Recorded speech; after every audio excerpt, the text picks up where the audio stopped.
Audio sync.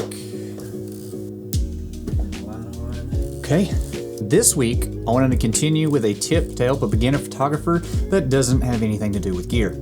As you embark on your journey, you're going to be inundated with tips about gear, you're going to have questions about settings, all of these things, but this is something that has nothing to do with any of that, but it's something that I think will help a lot of photographers out there. This one may be a bit controversial. Shoot everything and never say no. I'm Jared. And if you're new here, which you probably are because it's just my second video, I'm a professional photographer located here in East Tennessee. Been doing this photography thing for going on 10 years now, and I have learned a few things, made many mistakes, and hopefully my goal with all these videos is to help someone avoid some of the mistakes that I made. Earlier I said this tip may be controversial, and the reason why is because if you've done any research, one of the biggest pieces of advice you're gonna get is to niche down, and that is very important later on in your career. Because when you're first starting out in photography, you need practice. Once you've practiced, the next thing you need is more practice. And then after that, you're gonna need more practice. I'm not gonna sit here and tell you that practice makes perfect, because that's not true, but practice does make better photography. This is why I say for you to shoot everything.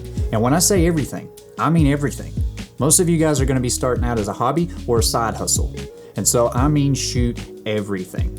I'm saying shoot cars that you think are cool. Shoot the flowers that are in the ditch alongside the road. Shoot the beautiful architecture in your city. Or go shoot some portraits of your cousin or your friend or your sibling or whatever. Just practice. Shoot it all. There are two benefits to doing it this way. Okay, you're gonna gain practice with your camera, so you're gonna get better at your settings, manipulating your settings. You're also gonna get better at editing. But the side benefit of this, and maybe even more important, is you're gonna slowly start to learn what you enjoy doing, what you enjoy shooting, the type of photography that brings you joy. And trust me when I say this, when you know what you like to shoot, that becomes very, very, very important down the road when you decide to start niching down. The second part of this tip was to never say no. What do I mean by that? If I never say no, then that means I'm always saying yes, and that really sounds like a nightmare. Inevitably, when you start posting your pictures online, the pictures that we're taking of anything and everything, when you start posting those online, people are gonna start to notice that you're taking something serious, right? This is something different than maybe just your iPhone photo. So that means people are gonna start asking you to do photos for them. Can you take my daughter's prom photos?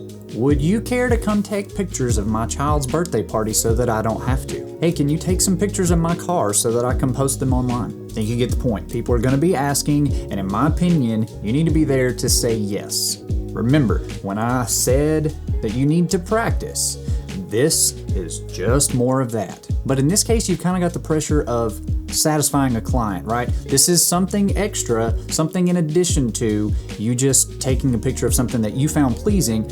There's a client on the other end of this that needs to be satisfied, which is very much a real world scenario. Now, the question that I had when I first started out was when people would ask me to come take pictures of their kid or whatever, what do I charge? Do I charge them? Now, I personally did not charge a whole lot. I did many sessions for free or very heavily discounted, and I suggest doing the same thing for a couple of reasons. One, you're still learning, okay? So you're gonna make mistakes on these shoots. You don't need to have the additional pressure of money being over your head in the sense of this client has paid me. That's an extra pressure that you may not be ready for. So I would suggest to do these early gigs for free or very, very discounted. Until you gain some confidence, I just don't think you should have that added pressure of having like a high hourly rate waved above your head. Just do it for free or do it very discounted until you feel confident with your camera and your skill set. And at that point, you can start charging. But you can't know what you like to do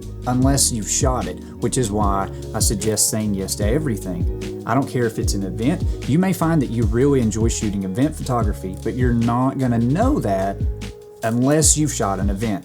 You may even have some preconceived notion as to what you enjoy shooting, but think about how many times you changed your college major. When you went into college, you may have had this idea of being XYZ.